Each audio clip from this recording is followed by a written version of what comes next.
My name is Isidra A. Hicks, and I was 34 years old when my father raised his glass at Sunday dinner and decided who mattered in our family. The roast was already half gone, the same dry cut my mother insists on making every week, the same forced small talk floating over the table like background noise. I had been sipping my wine slowly, not because I wanted it, but because I already felt something coming.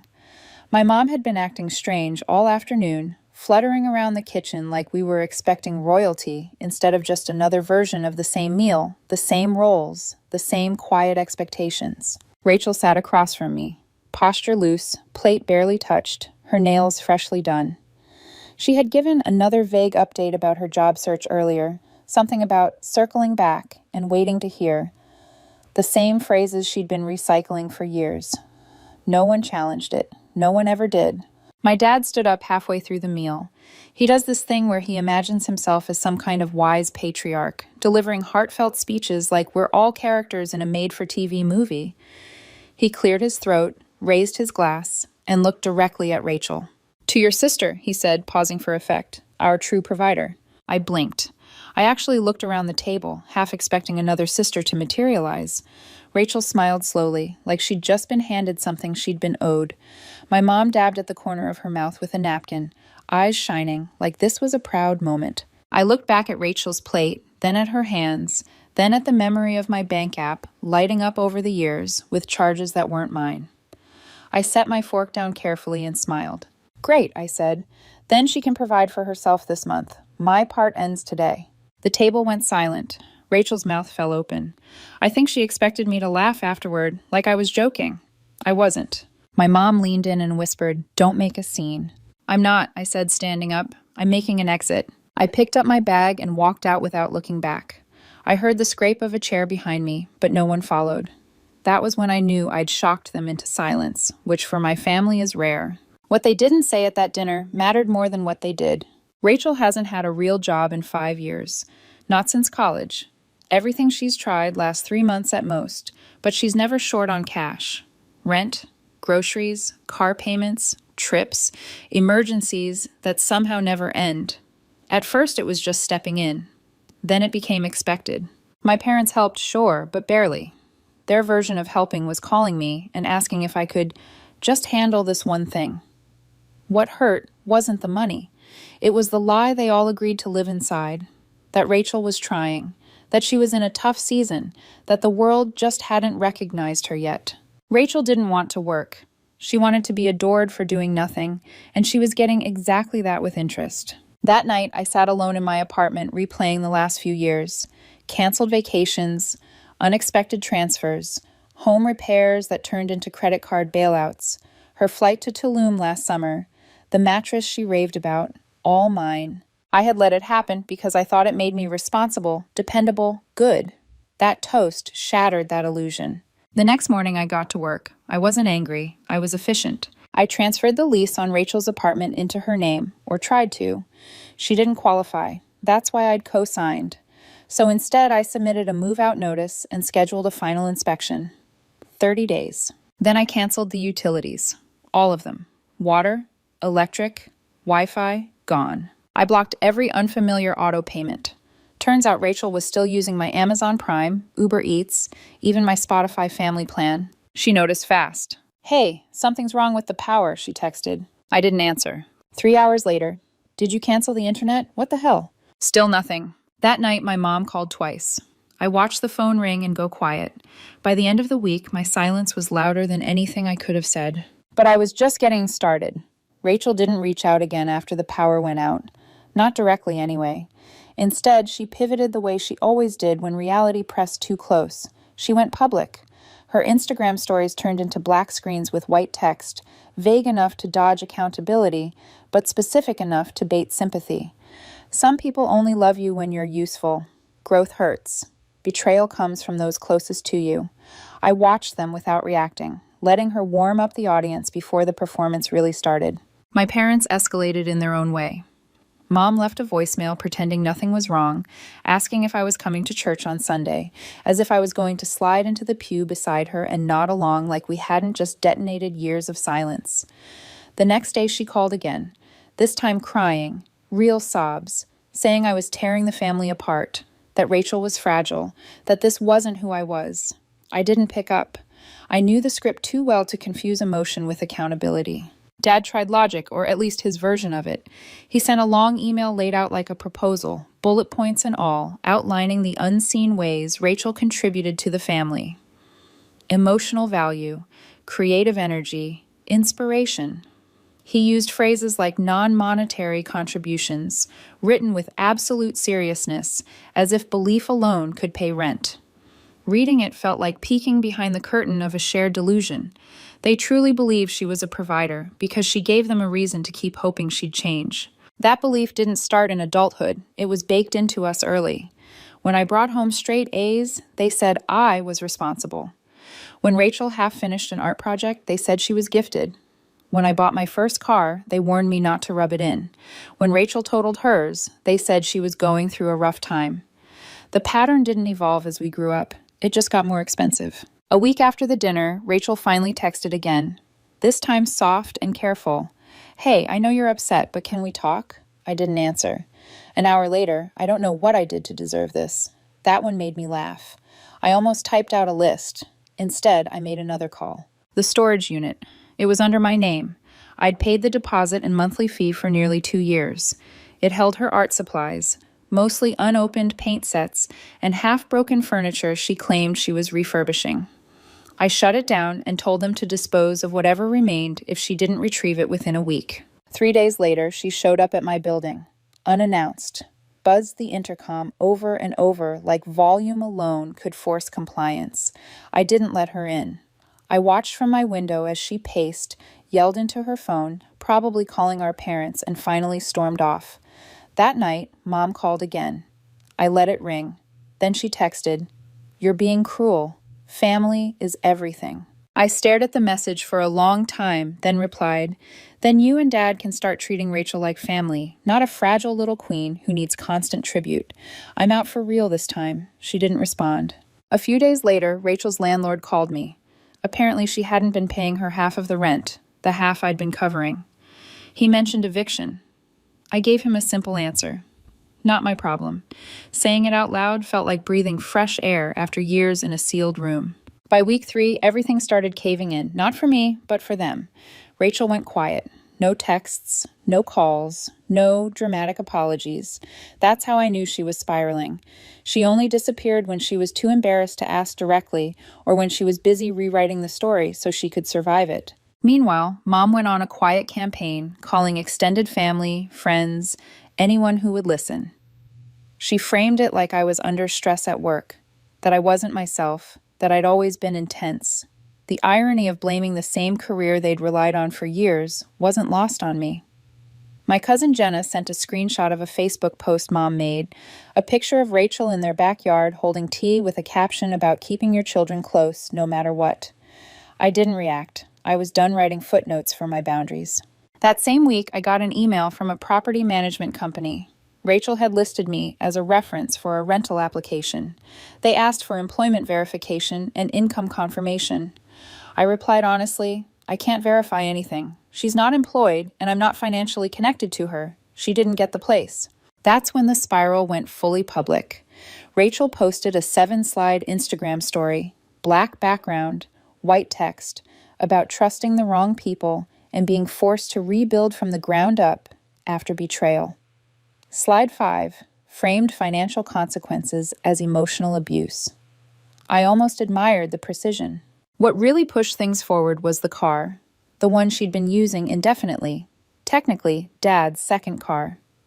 She backed it into a mailbox 2 days after moving home. No insurance. Registration expired. Tickets piling up. Dad called and left a voicemail asking me to step in because it would be good for the family. I laughed out loud and blocked him. It was the first time I'd ever blocked my father. There wasn't even an argument, just a clean break. 2 days later, Mom emailed again. No greeting. We're doing our best. Rachel is trying. You've made your point. Can we move past this? I archived it. They still thought this was a phase, a tantrum I'd outgrow. They thought waiting would fix it. The problem was, this was normal now. For the first time in years, I wasn't tired, stretched thin, or anxious. I was fine. Better than fine. Rachel wasn't, and I didn't rush to save her. The silence didn't last. It never does when people lose the one thing holding their world together. The first crack came through someone I hadn't heard from in almost a year, Rachel's ex, Evan. His name lit up my phone one afternoon while I was finishing up work, and for a second I considered letting it go to voicemail. Curiosity won. He didn't waste time with small talk. He asked if Rachel was okay. I asked why he was asking me. He said she'd shown up at his place the night before, crying, claiming she had nowhere to go. She told him I'd ruined her life, cut her off without warning, sabotaged her chances at moving forward. He asked if that was true. I told him he was free to believe whatever version of the story he wanted, but I wasn't explaining myself anymore to people who only reached out when Rachel showed up in pieces. There was a pause on the line. Then he said something that stuck with me. He said the house had been starting to feel it too. I thanked him for the honesty and hung up. That same weekend, my cousin Jenna went to my parents' house for a visit. She texted me afterward, one sentence at first, then another. Rachel was treating the place like a hotel, slamming doors, eating through groceries, taking 2-hour showers, asking for rides, complaining constantly about how unfair everything was. Jenna said my mom looked exhausted in a way she'd never seen before. Not worried, not sad, worn down. I didn't ask for more details. I didn't need them. I knew exactly how this played out. Rachel wasn't cute anymore. Not when the fantasy stopped working. Not when the castle they'd built her started catching fire from the inside. By week 4, I started hearing things from people I hadn't spoken to in years. Old classmates, former friends of Rachel's, even someone she used to babysit for. She'd been calling around saying she was temporarily displaced, starting over after a betrayal. That phrase kept coming up. After a betrayal. Like she'd survived something catastrophic instead of facing the consequences of never taking responsibility. What surprised me wasn't that she was rewriting history. It was who showed up at my office. It was a Wednesday afternoon. I was in a meeting when the front desk messaged me to say someone named Marissa was waiting. I recognized the name immediately. Rachel's friend from high school, the one who used to party with her, the one I'd caught stealing a pair of earrings from my room years ago when they both crashed at my apartment. I hadn't seen her since. She smiled like we were old friends and asked if we could talk privately. We sat in the break room and she pulled out a piece of paper. It was a GoFundMe summary. Rachel's name was right at the top. Marissa told me Rachel wasn't eating, that she was struggling, that the family had cut her off emotionally and financially. Then she leaned in and said the sentence that made everything click. She told me you're having a breakdown, Marissa said. That's why you're acting like this. I stared at her. Rachel hadn't just painted me as cold. She'd told people I was unstable, overworked, jealous, that I was taking things out on everyone because I couldn't handle the pressure. Marissa asked if I'd consider sharing the fundraiser, said it might mean something coming from me. I stood up, told her the conversation was over, and walked her out without another word. That night, I looked up the fundraiser. Fresh start for a survivor. The description was a full performance. Losing her home, abandoned by her only sibling, needing help to rebuild. There were photos too. One of her on a park bench wrapped in a blanket, one of a torn backpack and spilled makeup. She'd raised $672. I recognized 2 of the names. People from my college, people she hadn't spoken to in years. I didn't report it, I didn't comment. I just took screenshots and saved them. I was collecting pieces now. A few days later, an email arrived from my parents' lawyer. Short, polite, sterile. It requested a discussion about shared property, future financial contributions, and family support obligations. There were no threats, no demands, just the quiet assumption that I'd come back to the table if they framed it correctly. That's when I knew my parents weren't just flailing. They were scared. They'd built their safety net around my income, emergency accounts, refinancing, quiet transfers that kept the house running while they pretended everything was fine. They never said it out loud, but I could see it clearly now. Retirement was a fantasy. Dad's investments had dried up. Mom's savings were probably hanging in Rachel's closet on designer hangers. I didn't reply to the lawyer. I called the bank instead. I removed my name from the shared emergency account they'd opened years ago, just in case. Then I requested a full audit of every transaction made from it over the last 5 years. When the report came back, it was worse than I expected. Hotel stays, personal shopping, spa rides. most of the charges tied back to Rachel. That night, I sat in my apartment with the lights off, the city quiet outside, and felt something settle into place. I wasn't angry anymore. I wasn't hurt. It felt like the last piece of tape holding up a crooked picture had finally snapped. Then Evan called again. He said Rachel had shown up at his door laughing this time, not crying, laughing. She'd read the email from the lawyer and thought it meant I was folding. She told him I'd come back once I realized no one believed me. I thanked him for telling me and hung up. Then I booked a flight to Arizona. No one knew I was going. No one knew why. But my parents were about to find out, because the house they lived in, the one they told everyone they bought outright, the one they treated like proof of stability, was in my name. And I was done letting tenants trash the place. The house in Arizona was supposed to be a gift. That's how they framed it back when things were still polite, when my money was still spoken about with gratitude instead of entitlement. It had been my idea, not because I needed a second home, but because I believed stability was something you could buy for people you loved. I was 26, fresh off my first six-figure bonus, naive enough to think generosity would be remembered. We signed the paperwork together. My name went on the deed. I covered the mortgage. They were supposed to handle the taxes and upkeep. They said they'd pay me back. They never did. I hadn't been back in almost 4 years. The neighborhood looked the same, but the house didn't. The paint peeled at the corners. The lawn had dead patches. The Arizona sun they used to brag about had worn everything down except the pretense. I parked in the driveway and sat there for a moment, key in my hand, steadying myself. This wasn't a confrontation. It was a correction. They were inside eating breakfast. I heard Rachel before I saw her, complaining about almond milk like the world owed her better options. My mom stood at the stove with her back turned. Dad sat at the table scrolling on his tablet, half awake. No one noticed me until I closed the door behind me. Rachel froze mid-sentence. My mom jumped like she'd been caught.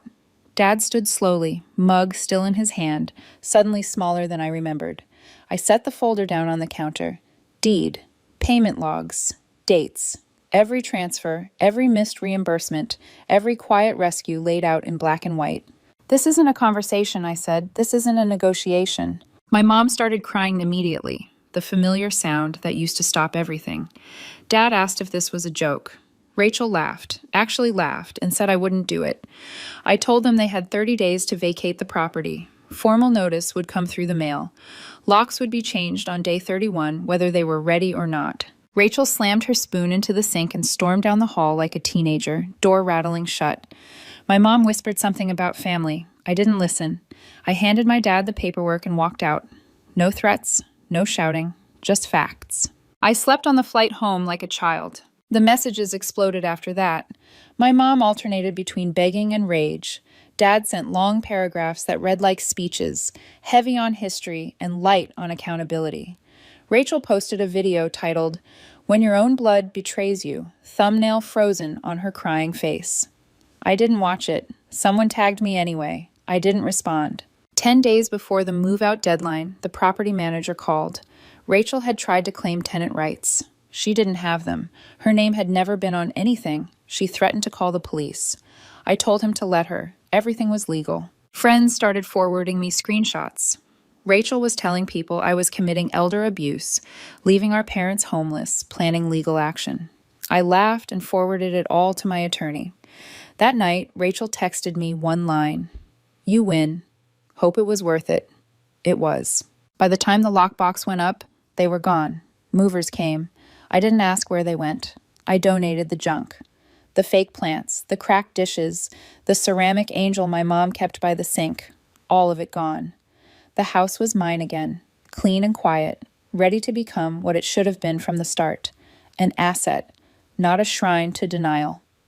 After the movers left and the dust settled, the silence felt different. Not heavy, not tense, just clean. The house was empty in the best possible way, stripped of noise and expectation, no one asking for anything, no one waiting for me to fix what they refused to face. I didn't rush to fill it. I let it sit like that for a while, untouched, like proof that something had finally ended. Back home, life kept moving without them. I changed my phone number, closed old accounts, updated emergency contacts at work.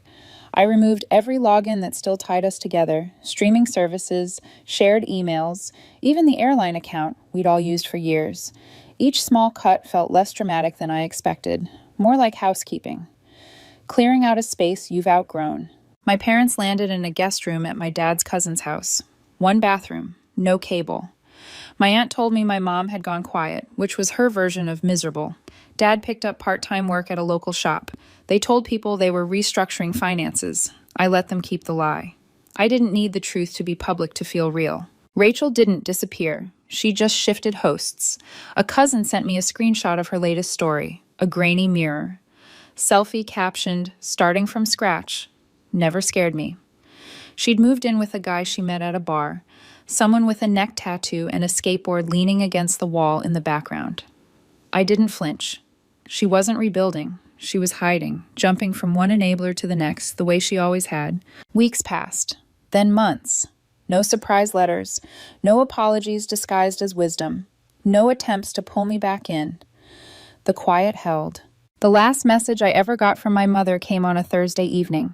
No greeting, no sign-off, just a single line. "One day you'll understand. When everyone leaves you, family will be all that's left." I stared at it, not with anger, but with a strange sense of clarity. She'd said some version of that my entire life. She just never understood what it actually meant to leave. I didn't reply. I didn't check in. I didn't wonder how they were doing. I didn't wait for the other shoe to drop. I stopped feeling responsible for what happened after I stepped away. Maybe someday one of them will try again. A birthday, a funeral. A carefully worded apology that sounds sincere enough to test the door. They'll wait a long time. I'm not angry anymore, but I am done. If they ever find themselves standing outside my door again, it won't be locked out of spite. It'll be locked because I already left and I'm not coming back.